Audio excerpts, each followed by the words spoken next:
post-COVID-19 economic development, public education funding, environmental sustainability, and criminal justice reform. Our other candidate is Billy Peard.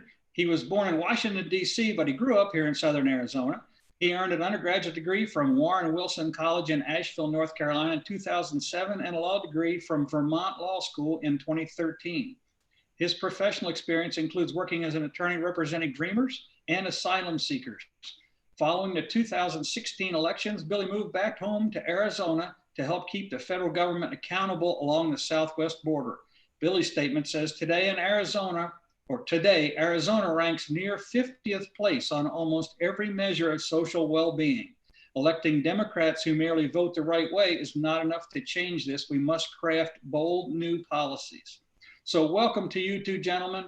If I said anything wrong in my introductions, correct me in your opening statements. So now how about, we'll open with Louis. Go ahead and give us your opening statement. You have about 3 minutes, but if you run a little over, it's no problem because there's just two of us.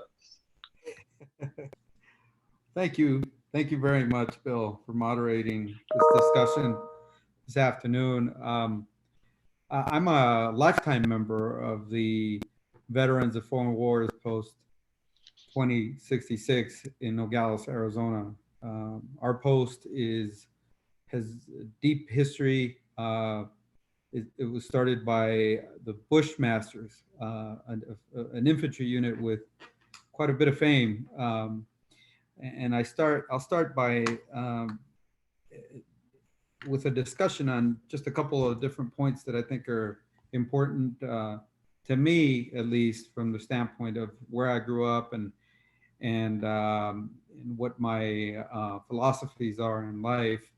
I grew up in a neighborhood in Nogales, Arizona, named after Juan Bautista de Anza, the explorer who made his way all the way to San Francisco and colonized that bay with folks from our region. I really believe in everything that has to do with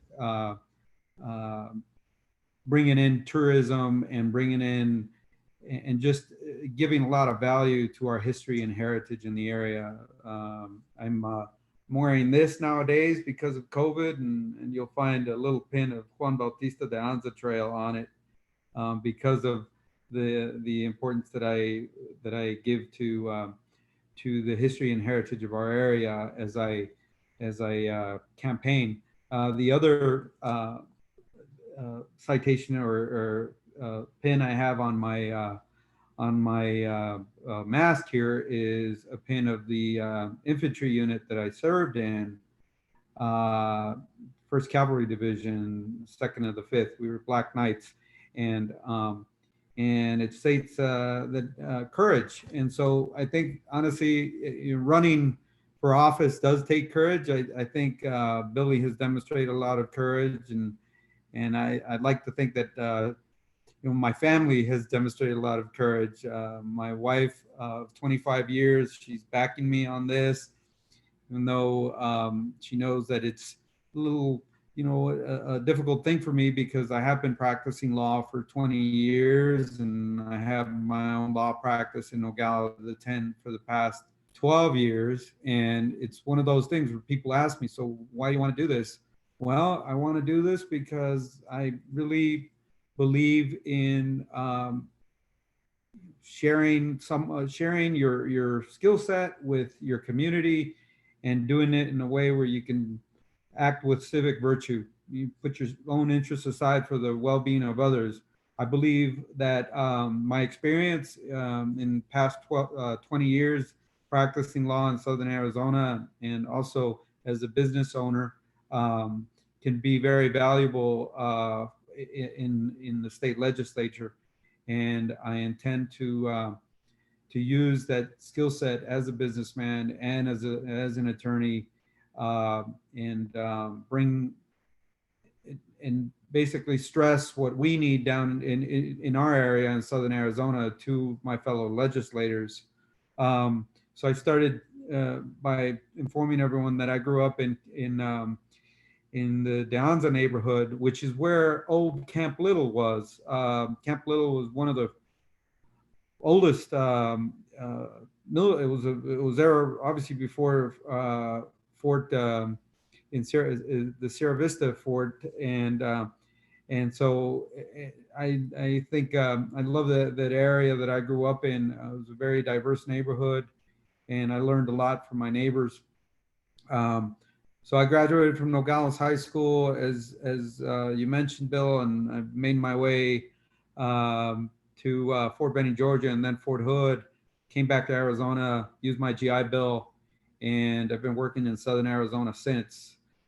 I have two older kids. Well, not that old, but they're now, one of them has graduated from college. The other one is in college, my daughter, and I hope to help create a better Southern Arizona for them by way of good legislation, meaningful legislation that we severely need in Southern Arizona.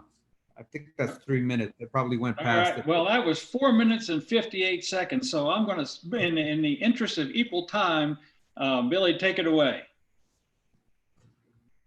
Thank you, Bill. I did want to, before I start on my own introduction, I did want to let Bill and George know that a couple of folks from my team have alerted me that there might be two separate YouTube channels. A group of folks are currently watching on the correct channel, and a group of folks might be in the waiting room. If I'm not sure if I'm describing this accurately, but might be in the waiting room of a second channel waiting to be let in. So I wanted to alert. What can we tell them to get them into the main room? Because we want them to participate if they're interested. And this doesn't count against your time. Thank you. Well, and I'll be concise when I get to my time in a moment. I'm told that if folks click on, now the folks that are watching this and hearing my voice are already doing the right thing, so it won't necessarily help the folks who are already watching, but I'm told that the proper way to watch it is to click on the George McGahee. If you're on YouTube, click specifically on the George McGahee link. And George is giving me a thumbs up indicating that I said the right thing. Excellent. All right, on to opening statements. Thank you. Thank you both. So many of us have those we look to as our political heroes. One of mine is former Vice President Hubert Humphrey. And he said many years ago that the true moral test of government is how that government treats those who are in the dawn of life, those who are in the shadows of life, and those who are in the twilight of life. And I've thought about that quote many times in recent months, because at no time in my lifetime that I can think of does it ring more true than during the last 4 or 5 months, where we've seen as a country a natural pandemic has laid bare social and racial socioeconomic inequalities like no other natural event has ever done. And in recent weeks, following the death of George Floyd in Minnesota, we've seen once again a national consciousness reawakened in a way that we haven't in many, many years around inequalities. About me, I grew up here in Southern Arizona, watched my parents struggle to provide me a solid middle-class lifestyle here in Southern Arizona. After I went to law school, I could have gone on to a lucrative private law firm career, as many of my classmates did, and I'm sure Luis also had many of his classmates who pursued that path. And I think Luis and I both share this. We both chose a different path in our legal careers. We chose a path of public service. In my case, it was during my law school years, I watched from a distance as my home state plunged itself into national controversy around the passage of SB 1070, the 2010 law that essentially mandated local police to become immigration agents. For those of you who were living here in Arizona during that time, you may remember the national headlines that placed Arizona at the center of this national story, and for all the wrong reasons, not in a positive light. It was in those years that I decided, rather than pursuing a lucrative law firm career, to, by contrast, pursue immigration law. And I was an immigration lawyer for many years, represented migrant farm workers, represented dreamers, asylum seekers. And like many of you watching here, I stayed up till the late evening hours in November 2016 and discovered to my astonishment who would become the next president. At the time, I was living in Massachusetts, and it was in those late or early morning hours, I should say, that I resolved to myself that I would return home to Arizona, because I felt that my skill set, my background, my experiences would be best suited here in the southern border. And for the first 2 years of the Trump administration, I worked as a staff attorney for the ACLU, for the American Civil Liberties Union, where I was the point person for the ACLU in southern Arizona, leading a lot of the lawsuits against the Trump administration's immigration and border related policies, including having a role in things like the family separation policy that many of you are deeply familiar with from 2 years ago, asylum, some of the really disgusting changes that Trump made to asylum policies along our southern border, and much more. So I'm here today running because I believe it's the moment. I'm ready to listen, first and foremost, listen to all of you in a socially distanced way, and hopefully in the future in an intimate, physical way, personal way. But I look forward to talking more in the next hour. Thank you. All right. Well, thank you very much, Billy. I want to let George back in now. He might have some information for those who are having trouble connecting. George, you got to unmute, buddy. Is that okay? Sounds good. Okay. Luis, can you see me? I can see you, and I apologize. It seemed like I had a little bit of a glitch here, but can you all hear me okay? Yes, we can. Can you hear us? Yes, I can. I seem to, yeah. So I'm good. I'm good. Okay. You want me to start? Well, what I would like to do, since you made the first opening statement, I'd like Billy to go first in this response, and then we'll have you come in second. So, Billy, why don't you take a couple of minutes, and then we'll turn it over to Lewis, and then if you guys want to have a back and forth, go right ahead. Okay, Billy, have at it. Thank you, Bill. I'll be real clear. I feel that the governor here fumbled in a terrible way in the last 3 months. It's unfortunate that public health appears to have become a partisan issue with a lot of the states like Texas, Florida, and now Arizona showing a spike, a reemergence of the virus in direct correlation to governors' decisions to reopen businesses in a quick fashion without any real planning or forethought. Other states, we've seen a nuanced, phased approach to reopening. All of us want to reopen. I mean, all of us are suffering financially, suffering emotionally from all of this, but we recognize that we have one of the only tools in our toolbox until a vaccine comes online. The only tool in our toolbox is social distancing. Yep. And Governor Ducey has not recognized that through his deeds, especially in the recent 4 or 5 weeks. And we're seeing the consequences of that. There was an op-ed in the New York Times, I believe this morning, from an Arizona health professional, basically sounding the alarm that it's overcapacity is way closer than most of us Arizonans think it is in the hospitals. It's not just about testing. Part of your question was about testing. Testing is a diagnostic. Testing is not the solution. It's our radar screen. It's how we determine how close or how far off we are from our goals. The prevention of spread, that's social distancing and mask wearing. And those things require true leadership. They require true leadership in the face of pushback from the likes of the Chamber of Commerce or business community that are badly, I can only imagine, are badly pressing the governor to open up quickly. But the reality is we're all going to suffer worse, including small businesses and large corporations and everyone. We're all going to suffer in the long term if we bungle this. We are bungling it. We saw the Texas governor pull back in the past 48 hours. and I expect the governor here is going to have to do the same. I intend, when elected, I intend to use what modest bully pulpit I might have as the state representative to make it clear with a clear voice that public safety is first, but also public safety and economic growth are not mutually exclusive. They are tied together. You can't have economic growth when you have the ICU beds at full capacity. All right, so that was 3 minutes and 5 seconds. So Luis, it's on for you now. You've got about 3 minutes. Okay, thank you, Bill. Yes, sir. Let me be clear. From the first debate we had a few weeks back, from what I recall, and my biggest issue with what was going on with our response to COVID-19 as a state was lack of transparency.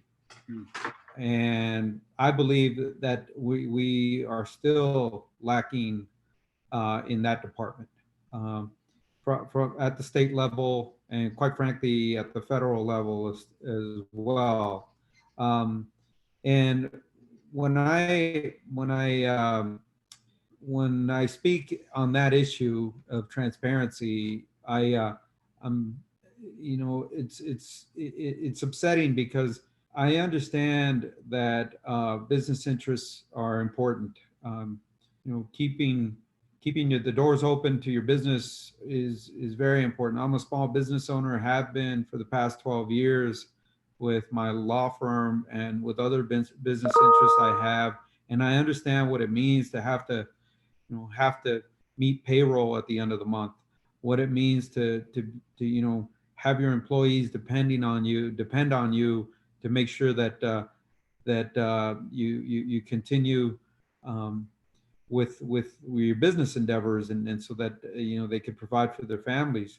It's a difficult thing. However, it doesn't help when you're not getting clear answers from the executive branch in your state government, and I really believe that we are in a position of being, and I'll speak for the county I live in, Santa Cruz County.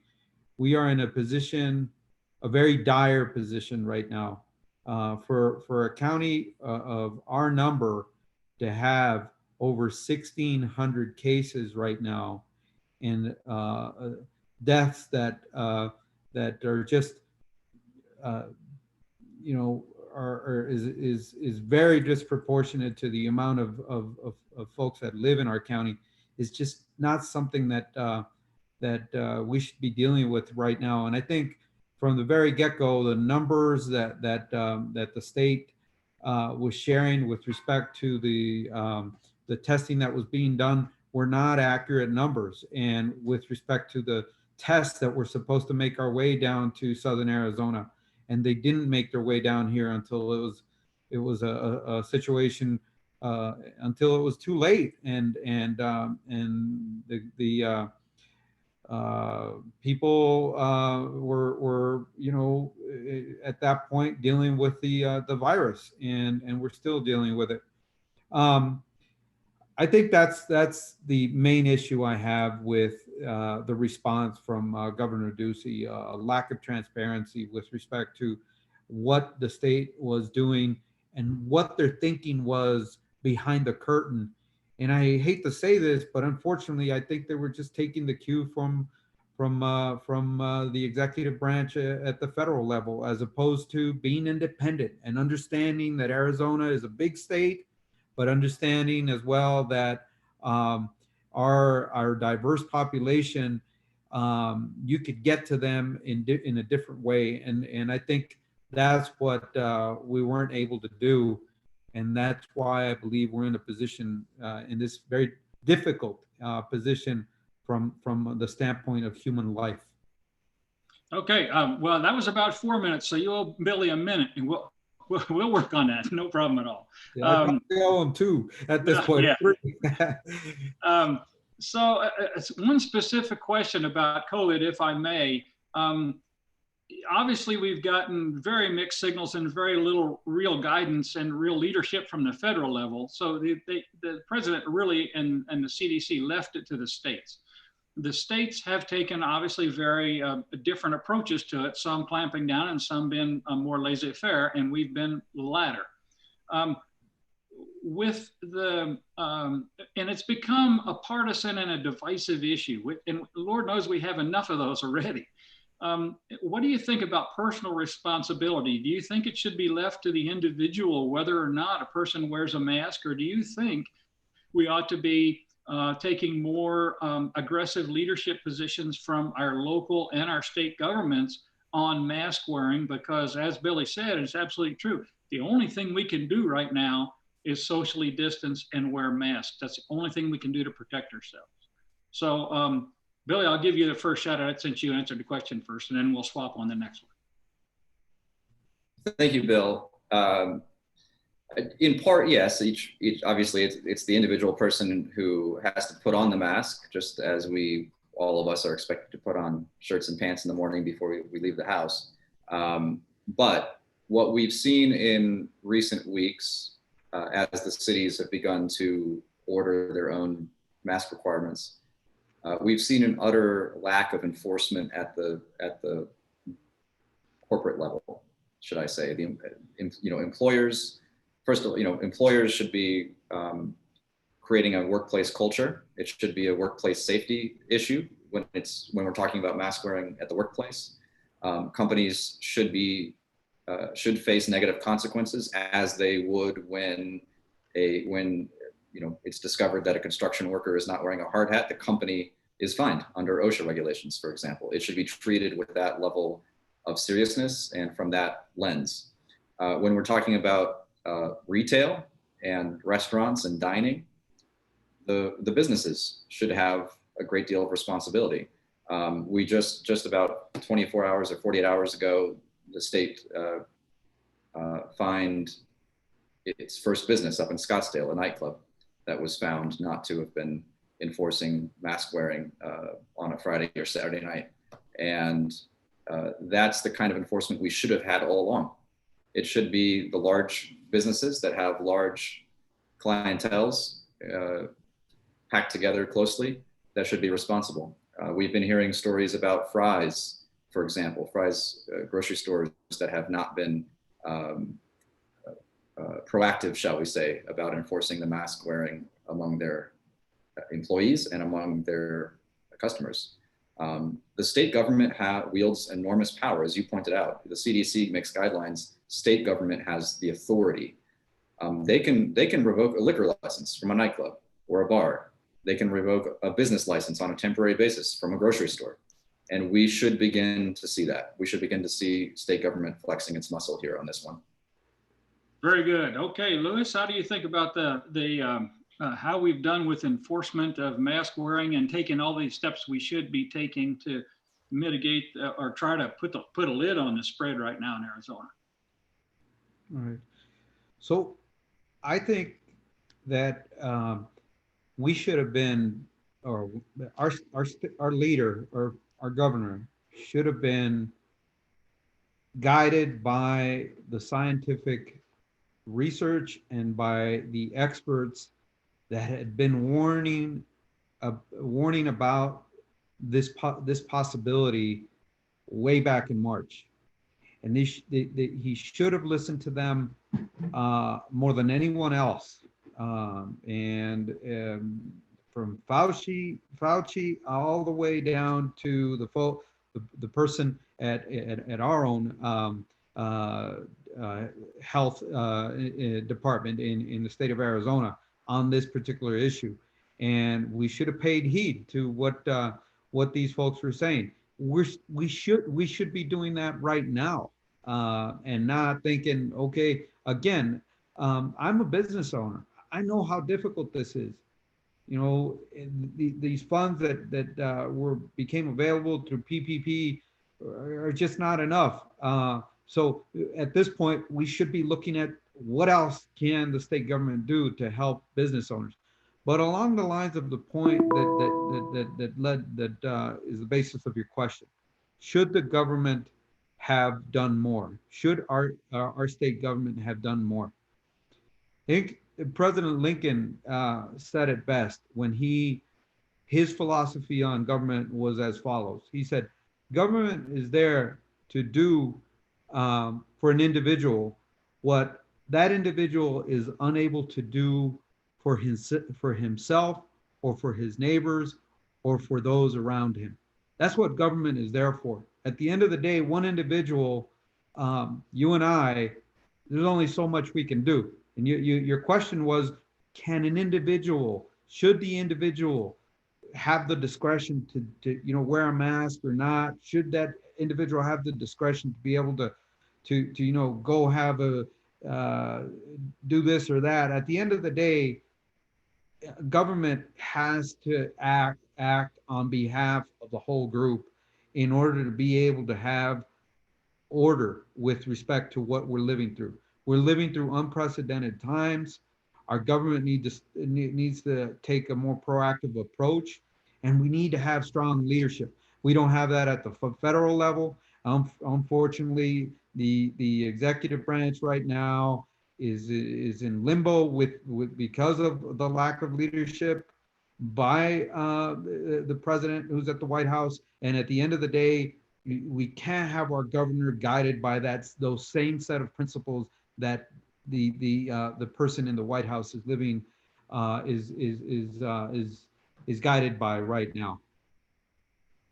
All right. Well, thank you very much. Until a few months ago, I would have said that our number one problem, especially in Arizona, not problem, but issue in Arizona, may have been immigration reform and immigration policy, because that certainly up through the fall and into the winter was a big deal. But now with COVID and with everything that's happened recently in Black Lives Matter and the real explosion of knowledge and understanding of communities in our country about systemic racism and policies that affect different populations differently.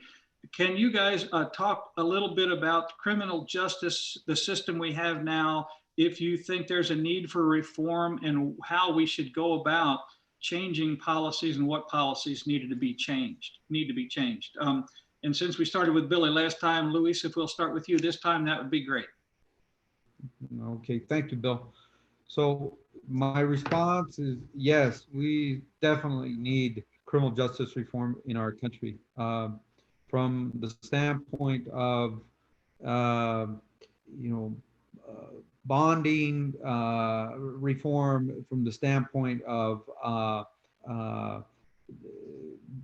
prison sentencing guidelines, from the standpoint of the convictions that lead to a person being stripped of his civil rights for crimes that shouldn't lead to a person having his civil rights stripped from them and not being able to vote.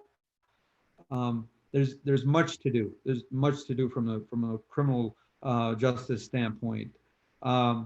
With respect to what is going on in our country on the use of force and what has been the prevailing injustices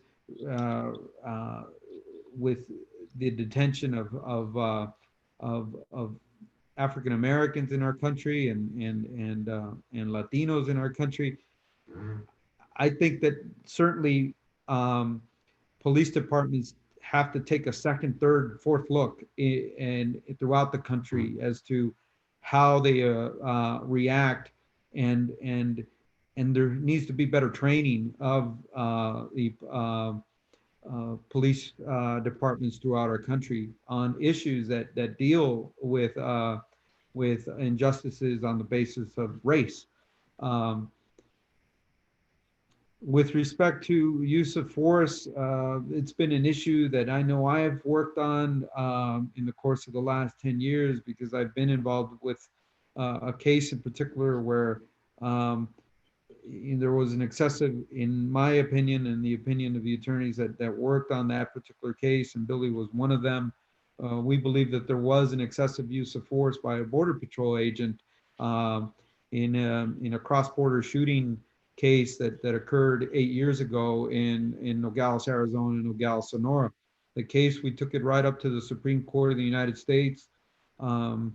Justice Ruth Bader Ginsburg wrote a very strong dissent on that particular case, where she just felt that border residents were being treated in a very inhumane manner by not being able to have their case go forward in where it was a clear case of excessive use of force. The matter unfortunately was thrown out, but it was one of those cases that that we need to have legislation that deals with that particular context of excessive use of force in the border area. And I think that's needed, because otherwise we're living in the Old West in border communities throughout the 2,200-mile border with Mexico. Thank you very much. So Billy, 3 minutes and 33 seconds. It's all yours on criminal justice reform, the need for and the plan for.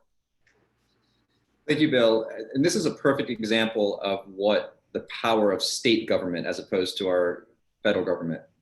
In the United States, 90% of inmates, prisoners, detainees are under the custody of state criminal justice system, not the federal criminal justice system. So if we're talking about meaningful criminal justice reform in this country, it has to come from the state level. I know Luis and I are both committed to that when elected. But here's the reality. Tonight, there will be about, in the neighborhood of about 50,000 Arizonans who will go to sleep in a county jail or a state prison here in Arizona.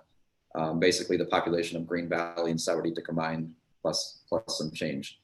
And the way we tackle this is not the old way of saying we need to have these blue ribbon commissions to study the issue. We know what the issue is. The issue is we got a lot of misdemeanor and low-level nonviolent crimes on the books under state law, not federal law, but state law, things that state legislatures have the power to erase, that are catching way too many people into the system that has no correlation and no relationship to actual public safety, and in most cases actually has a negative correlation, meaning that putting people into a cycle of incarceration and criminal justice penalties makes the rest of us less safe.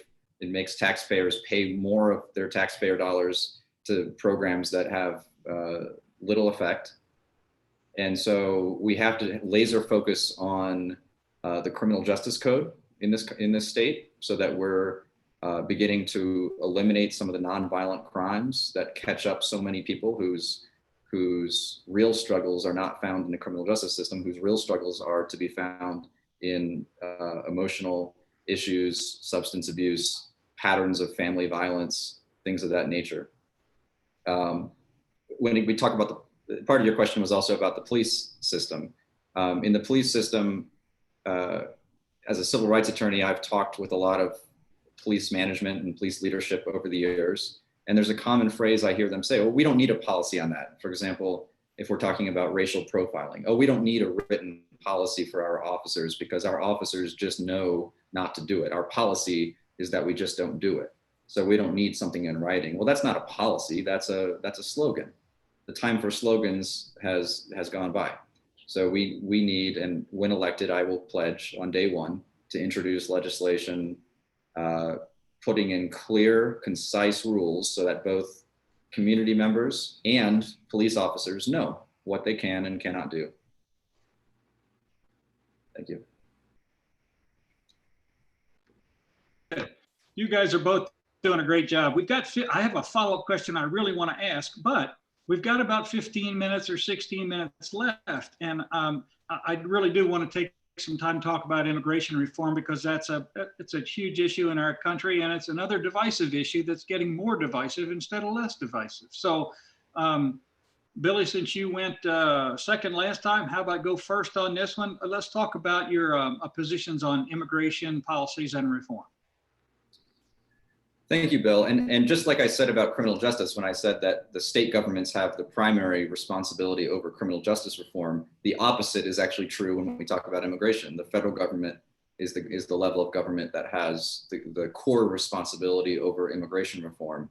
I personally believe, it may be no shocker to you, given my background as an immigration lawyer and an ACLU attorney, that I think the current system's broken and that it needs to be reformed. And it needs to be reformed profoundly, but that has to come out of Washington. Regrettably, it has to come out of Washington because the constitutional system under which we operate is the way it is. But that does not mean that I'm going to skirt the issue when elected at the state level, because there are things we can do at the state level, not to change the immigration laws per se, but rather to make life easier, more fair, more equitable, and more compassionate toward folks like dreamers who came to the United States at a young age, or folks who are undocumented and came to Arizona and live and work in Arizona to make a better life for themselves and their children. I'll give you a couple of examples of what state government can do and what I will do when elected, what I will propose when elected. Driver's licenses.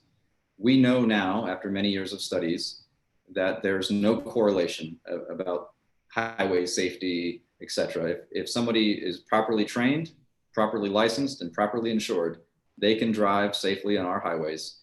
The current Arizona law prohibits someone who's undocumented from doing so.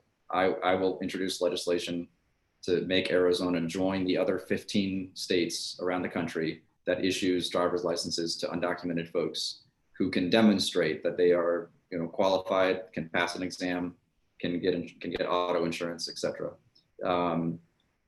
In-state tuition. We just had a really good news from the Supreme Court, some of the only good news in recent months, that the DREAM Act, the DREAM program, the DACA program, has been permitted to continue. Well, that's great, and that's a federal decision. The U.S. Supreme Court made that decision, but that doesn't change the fact that here in Arizona, those who have DACA status are still paying a higher in-state tuition rate, or rather, they're paying a higher tuition rate. They're not eligible for in-state tuition. I would change that. I would introduce legislation that says, if you have DACA status and you grew up in Arizona, you graduated from an Arizona public high school, and you're going off to college and you got admitted to the U of A or to ASU, you will get in-state tuition, because we recognize that when we invest in our people, they invest back in us. So those are a couple of examples of things I would do. Very good. Okay, you got almost 3 minutes, Luis, about immigration reform and policies. Thank you, Bill. So I've been a long time, for 10 years, over 10 years, I've been a member of the American Immigration Law Association. I'm well versed in immigration issues, both from the standpoint of business visas, family visas, removal cases. But so I've covered the gamut pretty much with respect to immigration. And I concur with Billy. Our immigration system is broken. Right now, I'm going through some very difficult times in my own law firm with clients that are waiting in line, and they've been waiting forever because the United States Citizenship and Immigration Services is going through furloughs right now, which means that many businesses are going to suffer because they can't have their personnel, their key personnel, their visas, business visas, these visas that are meant to hire experts in their field. You take, for example, customs brokers and produce distributors down in our neck of the woods, in the Rio Rico Nogales area, who are trying to get fresh fruits and vegetables out to the United States, throughout the United States. They have to hire these agricultural engineers, so that these agricultural engineers that are bilingual and understand how the agribusiness works in Mexico, they've got to move down. They've got to be working up here and down there to make sure that the produce that we're eating is quality produce. They are stuck right now. They're not going to be able to renew their visas.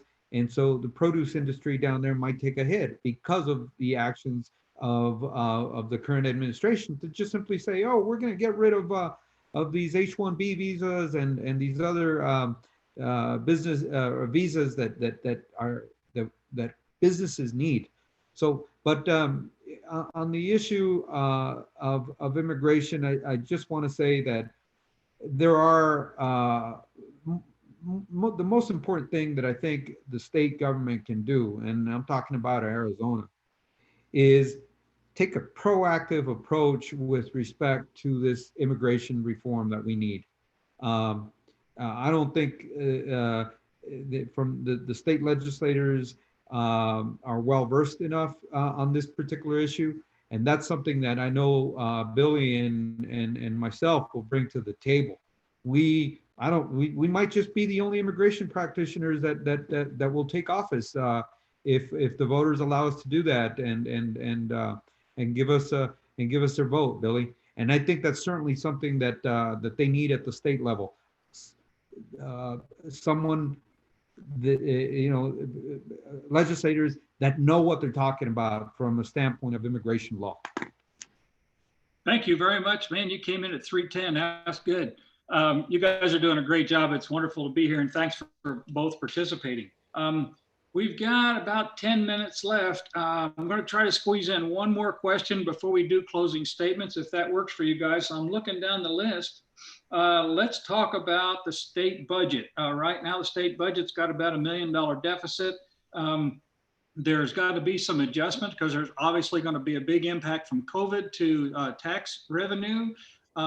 What are your priorities with regard to state budgets, and what do you think we need to be doing to move forward to make sure that we can pay our bills? And Louis, you go first this time since you went first last time. Okay, thank you, Bill. So one thing we need to really start assessing right now, and when I'm a legislator, this is going to be a priority. Making sure that none of the money that takes a hit from the budget standpoint is money that is to be directed at public education, and that's to be directed for educating lifelong learners in our state and just education in general. We can't take from that fund, period. And I'm gonna take a very strong stance on that as a legislator. From the standpoint of what else can we do, we need to really start looking at these loopholes that are out there, these tax loopholes for entities. I know Billy is well versed in this area. He's talked about some of these loopholes that are out there. I'm well aware of them as well. A person buying a plane out there that doesn't get taxed, something as simple as that. Other tax loopholes that just need to be dealt with because millionaires are getting away with not paying enough tax in our state. That has to stop, or that has to be diminished. These loopholes. And I understand, I think the incumbent in one of the debates, I wish she was here so she could also, stress her take on what's going to happen with this budget.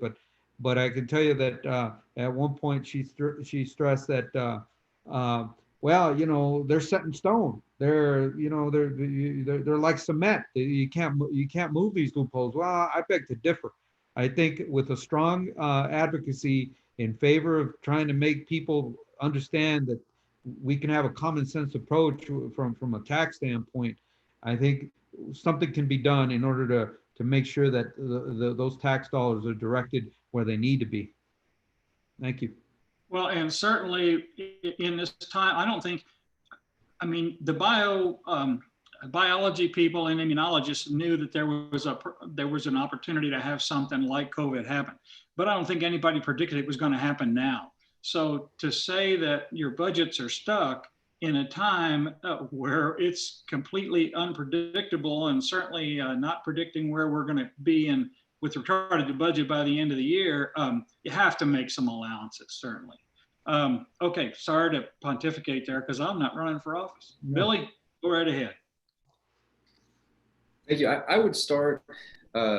Yes, we're going to be facing real difficult times ahead, and in large part, it's because the Republican-led legislature over the past 20 years has emaciated the state government by creating, as Luis pointed out, this whole litany of tax loopholes, exemptions, exceptions, deductions, and it's not for middle-class folks who are benefiting from these. One of the things, however, that the governor and the Republican legislature did was they expanded a rainy day fund. And in recent years, the governor built that rainy day fund up to $1 billion. That's where it stood right before this crisis began. Now, as the title suggests, rainy day funds are designed for unpredictable events. We didn't know when this was going to happen, but we knew something was going to happen at some point. That's why you have a rainy day fund. Well, here we are. We're in the middle of a tropical hurricane of a crisis, and yet our governor has chosen to dip into the rainy day fund only 10%. He has spent only 10% of that money. Now, gratefully here in Green Valley, we are grateful that a large portion of that money did go to the Green Valley Hospital, the Santa Cruz Regional Hospital that both Luis and I advocated so strongly for back in early April when we learned from Kelly Adams, the CEO, that they were in financial difficulties.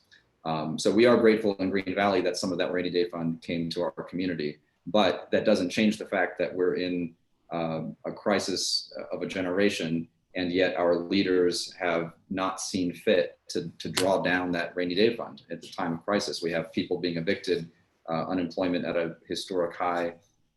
We've spent only $5 million in rent assistance, for example. And so we need to dip into that rainy day fund more deeply. That's a starting point. The long-term solution is, as Luis pointed out, we have to reform our tax code. Many of you watching may say, well, that's nice, Billy, of you and Luis to say this, but the Republicans are in control and they're never gonna release their clutch on the purse strings.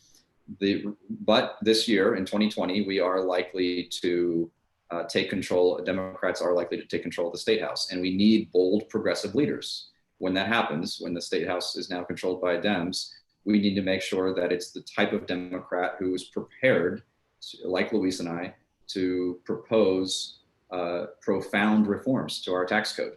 Otherwise, we're not going to get out of this. And we have to cut funding to things that are less priority. And we already alluded to one of those, the prison system. We need to reduce our prison population size. We spend literally 10% of our, almost 10%, about 8% of our state budget currently goes to the state prison system. So we need to reevaluate what our budget priorities are, and what better time to reevaluate than during a crisis like this.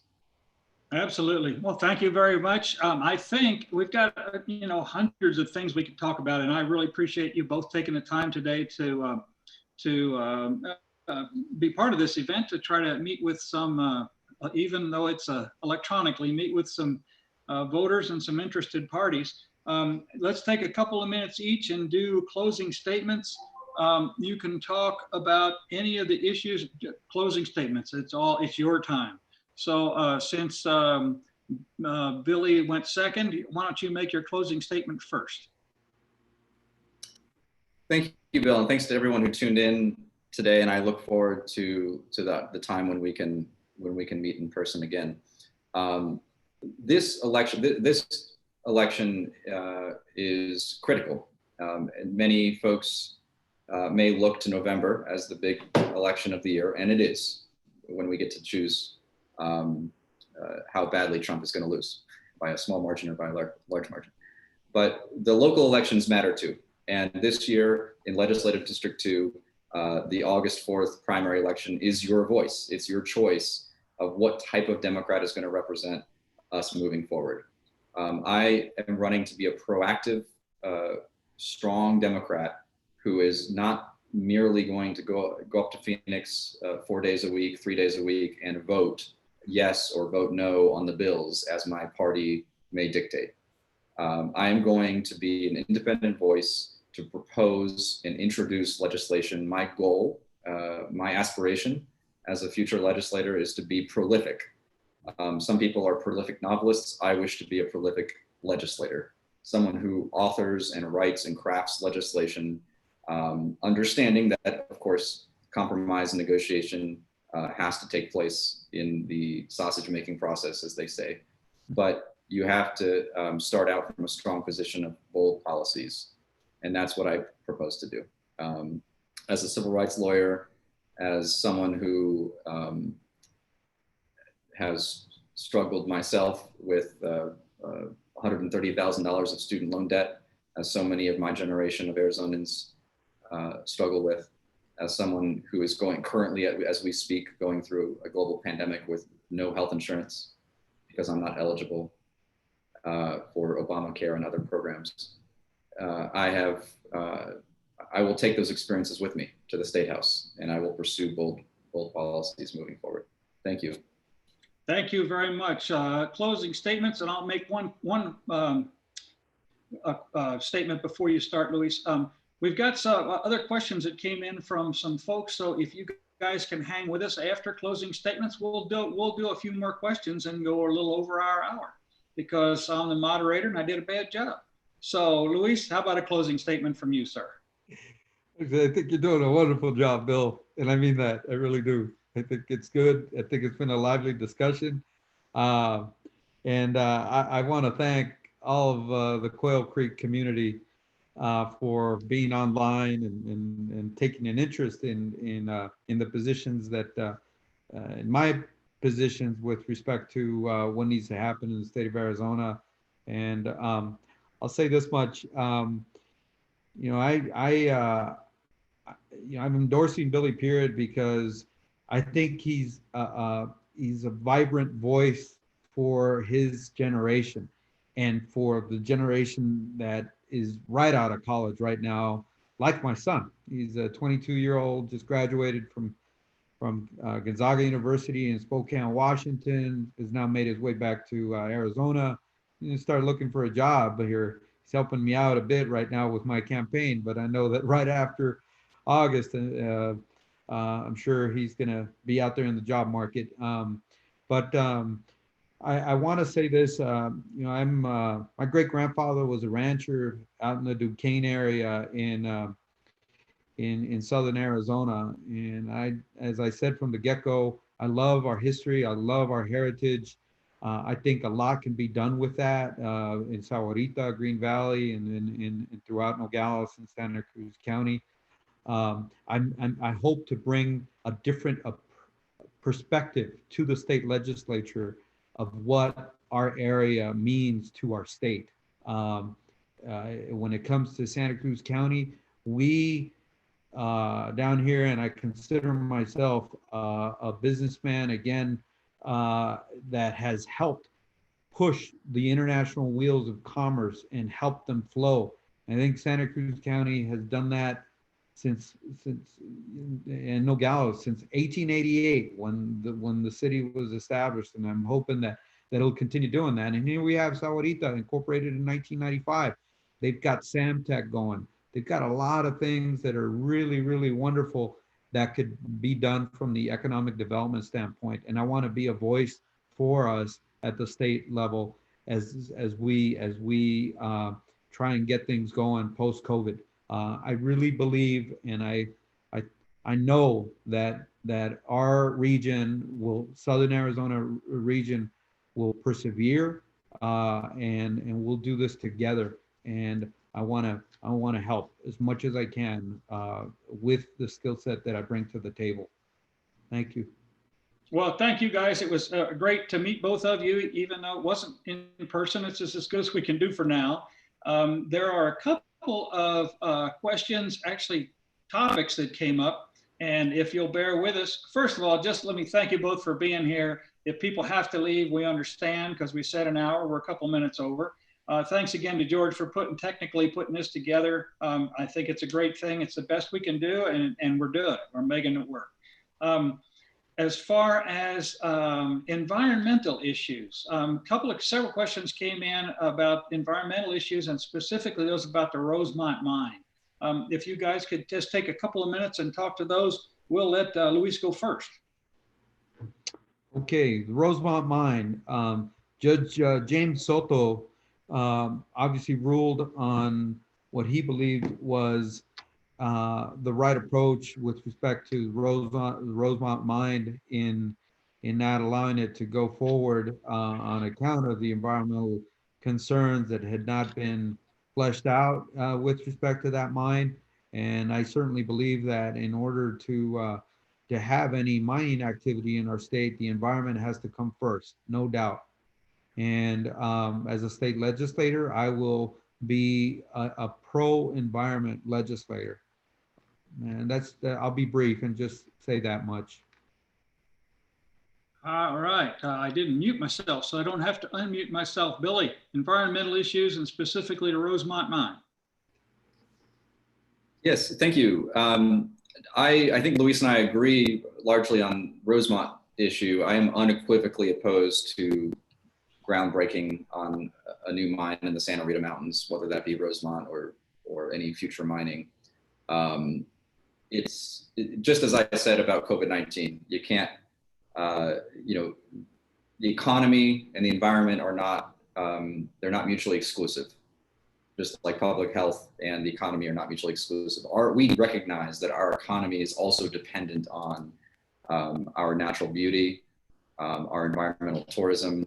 Many of you watching this, I imagine, were motivated in part to move to Green Valley because of the natural beauty.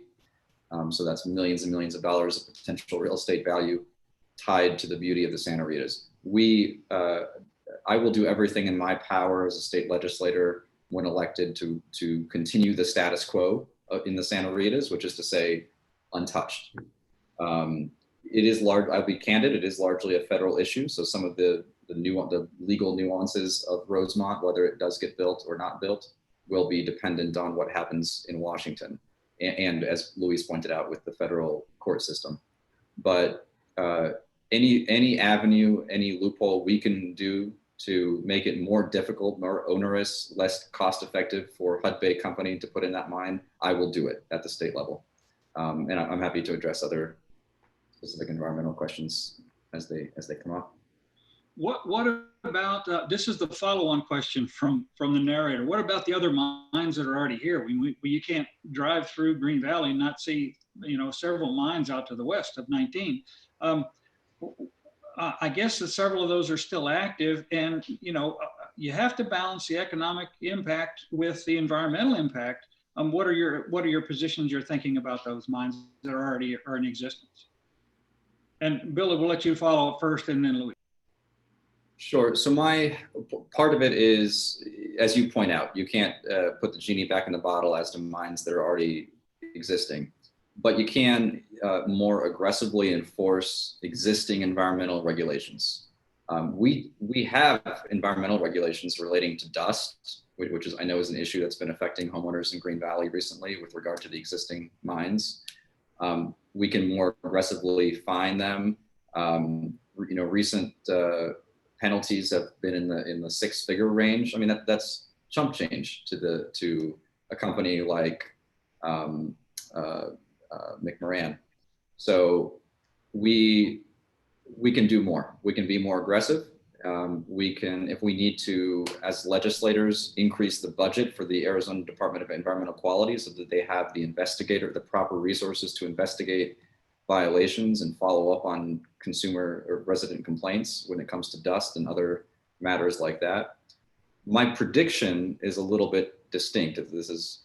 My prediction is, what dictates whether a mine continues? The global copper prices. My prediction is, with the current strike happening with the ASARCO the workers working at the ASARCO mission mine, my prediction is it may not be in existence for that much longer as it is. But as residents, of course, we're going to have to live with the lifelong scars on the earth and the long long tail of environmental consequences that flow from an existing mine, even years after it closes down. And I'll be prepared to stay vigilant with those things. Thank you. And Luis, how about a minute and a half or so on the other mines, the existing mines that are already here? Sure.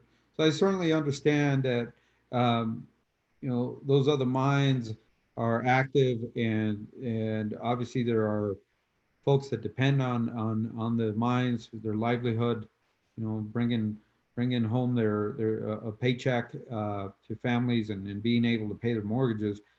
That's something that's that obviously needs to continue, and jobs shouldn't be set aside at this point.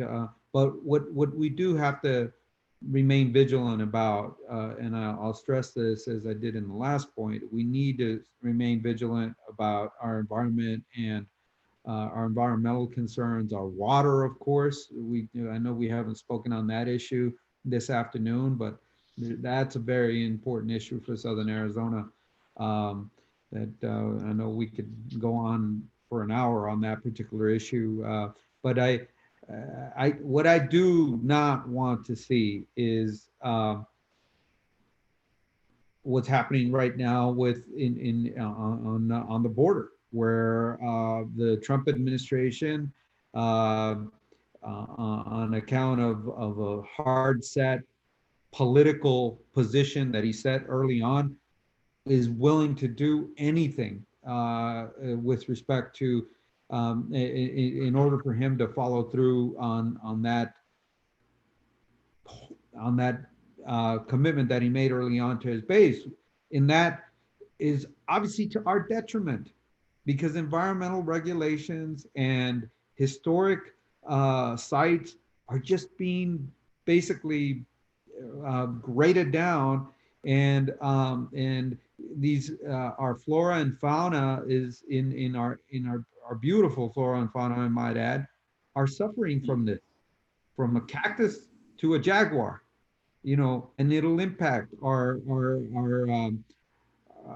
environment forever. And that is certainly something that we need to be very vigilant about when it comes to mining activity.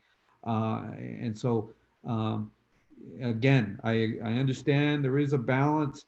However, you can't just brush aside Mother Earth in trying to move forward with your daily activity and being able to you know, bring bread to your table. We have to be very careful. I mean, we owe it to our future generations. Well, as my wife says, you can't breathe copper and you can't drink oil. So, and you need to protect your heritage, you know, your history. And once it's gone, it's gone. So, one more question, and I think we'll just call an end to this because we're going to be a little over, but that's okay. A couple of questions have come in from folks about education. We talked briefly, you guys touched briefly on education funding for Dreamers and in-state tuition. Talk about funding for education, about charter schools, about education budgets at the state level. And I see there's two ballot initiatives out there on education. So it's obviously an important issue for us. So Luis, you went second. How about you go first this time? Right. So the ballot issue has to do with making sure that those public education dollars remain as public education dollars. And I'm certainly in favor of that. I really believe that we need to increase our public education funding and not decrease it. And it potentially could be decreased if we continue down the road of having funding go to private schools and allowing for certain loopholes in regards to funding private education in our state. You know, if families can afford sending their kids to a private school, then so be it. But it shouldn't be at the expense of our public education system. I'll say that much with respect to these budget dollars.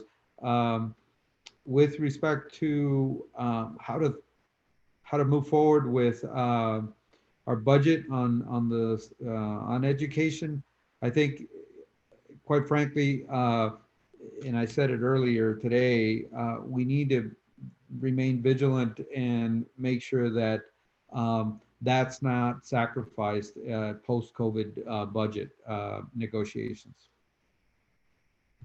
Oh, thank you very much, Billy. A couple of minutes on, in fact, a minute 33 on education. Thank you. So here's the situation we're in as a state with K through 12 funding. We, at the beginning of this current crisis in March, Arizona was spending $1 billion less on K through 12 education than it was immediately prior to the 2008-2009 recession. Despite the fact that Arizona now has a larger population and a larger K through 12 population than it did in 2008. So we have more students than we did 13 years ago, and we have less funding. Now that was at the beginning of the current recession, and we all acknowledge, I hope, that we are undeniably in a recession once again. So it took us a decade, more than a decade, to build back from the losses of the 2008-2009 recession and the decreased tax revenues. We never even quite made up to it because we were still $1 billion behind where we were in 2008, and yet now we're facing down another recession. There's one way and one way only to fully address this in a profound way, and it's what Luis alluded to earlier: to roll back tax cuts, tax exemptions, et cetera, from the top and from corporate special interests, not just from individual income earners, but from the corporate tax code. And secondly, your question asked about charter schools, and I'm probably already over a minute and 30 seconds. We need to make charter schools accountable. Charter schools currently play by a different set of rules. It's not right, it's not fair. K through 12 traditional public schools ought to play by the same rules as K through 12 charter schools. Charter schools are supposed to be public, that's the way the law is written, but they're not treated that way. They're treated with preferential status. And I won't go into detail, but there's a few proposals I would make on day one to bring equity and parity to the way charter schools are treated. Matt, you did a great job. You were a minute 47. That was good. You crammed a lot in there. So I think we're going to wrap up because we're 20 minutes over, almost 20 minutes over. Again, thank you very much for your time this afternoon. Thanks to everybody that tuned in on YouTube, and I think there's a Facebook Live channel out there. I hope you learned stuff. You learned some things today about your candidates. We appreciate it, and thank you very much again to George and to the Democratic group from Santa Rita in sponsoring this event. Again, I'm Bill Foraker from Quail Creek. I was glad to be of service, and it was my pleasure to be here.